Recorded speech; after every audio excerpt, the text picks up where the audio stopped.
Have you ever driven down a dark highway at night and felt like something was following you? Tonight, I am taking you on one of the most chilling trucking stories you'll ever hear. A journey through the haunted roads of Wyoming. Before we dive in, make sure you hit that subscribe button and join our growing family of horror lovers. Trust me, you won't want to travel this road alone. On a freezing November night, I left Denver with a run through the mountains toward Casper, Wyoming. I didn't know it then, but that trip would change everything. My name's Daniel Hayes, 35 years old. I've been trucking since I was 20, ever since my old man died. He was a driver. Two folks used to call him the man of the highway. Guess I inherited his curse. That night, the company gave me a rush load. The trailer was locked, papers sealed. My boss just said, "It's gotta be in Casper by sunrise. Don't screw this up, Danny." He even paid double. I didn't ask questions.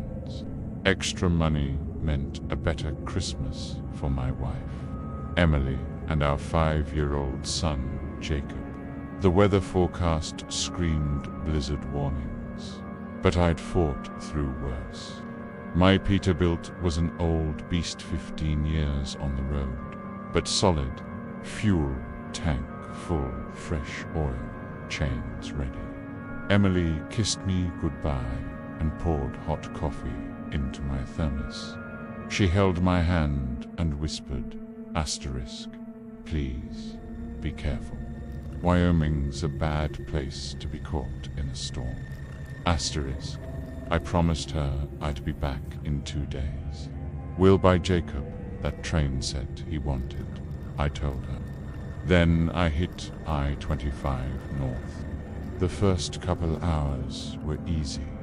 Radio played Creedence Clearwater Revival. The coffee kept me awake, and the CB was buzzing with trucker chatter. Breaker 19. "Where you at, Danny boy?" It was Mike, an old friend hauling out of Cheyenne, just past Fort Collins, heading through the pass. I said, "Better watch it," he warned. "That storm's rolling in faster than a state trooper with a quota."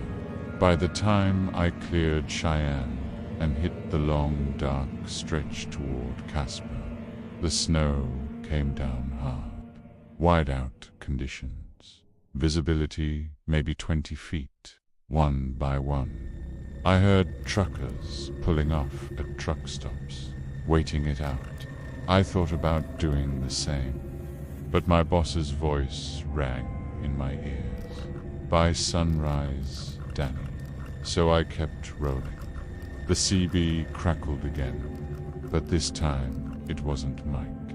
It was a broken, distorted voice. "Can't see. Help. They're coming." Static swallowed the rest. I pressed the mic. "Copy that. Who needs help?" "Give me a mile marker." Nothing. Just a high-pitched squeal, then dead air. That's when I saw it off the side of the highway, through the trees. A yellow gold light, faint but moving. Not headlights, not a house. Too far out, too strange. And as I drove, it followed.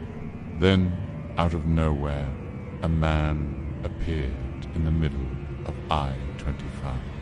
Long coat, hat pulled low, standing with his back to me. I slammed the air horn. Nothing. Again, still no movement. I rolled the window down, the wind cutting my face. "Hey, get out of the road."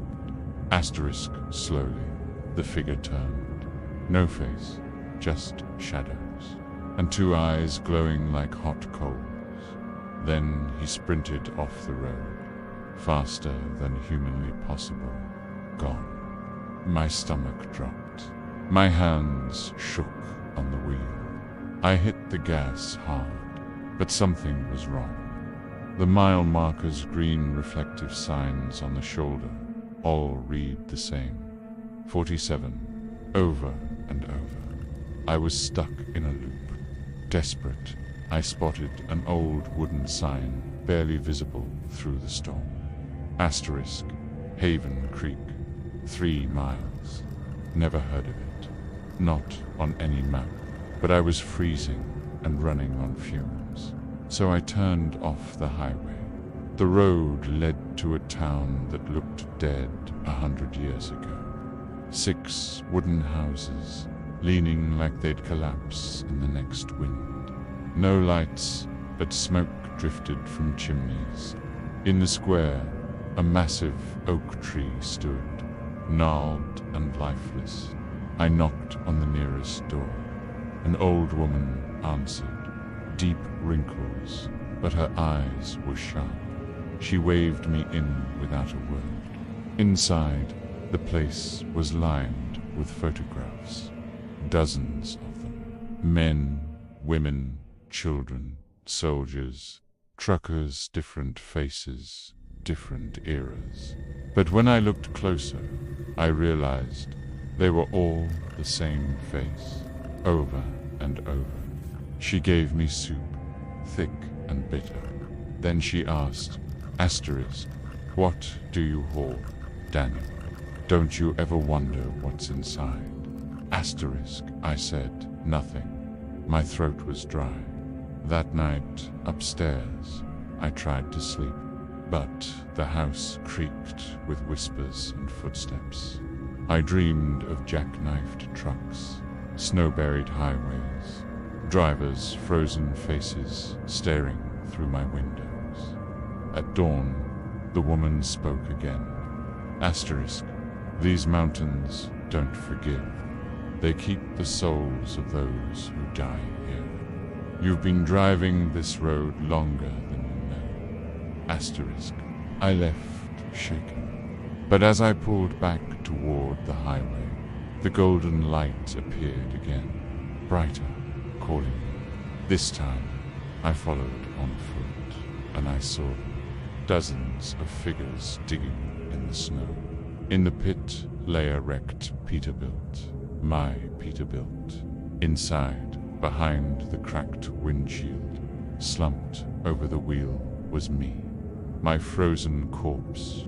The old woman stood among them, now young, her eyes burning. Asterisk, you've been dead for 40 years. Daniel still driving the same stretch. That trailer you guard so tightly, always empty, always nothing. Asterisk, the truth hit me like black ice. Emily, Jacob, they weren't real. Just fragments of a life I'd invented to keep me company on the endless road. Finally, I accepted it. I touched my own body in the wreck, and everything went still, warm, peaceful. Other drivers gathered around me, their faces calm. The woman smiled. Asterisk, welcome home, Daniel. You're free now. Asterisk, from that night on, no truckers went missing along I-25 between Denver and Casper, because I wasn't there anymore.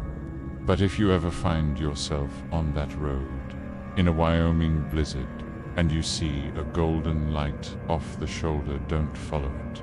Some souls are still out there, driving in circles.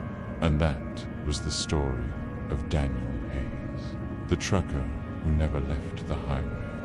If you felt the chill in this tale, Dan T, forget to give this video a thumbs up. It helps more horror fans find our stories.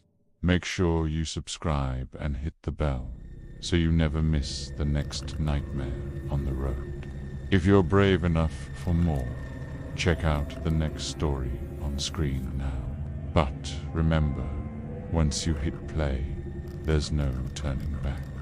If you enjoyed this horror journey, hit like and subscribe for more chilling stories.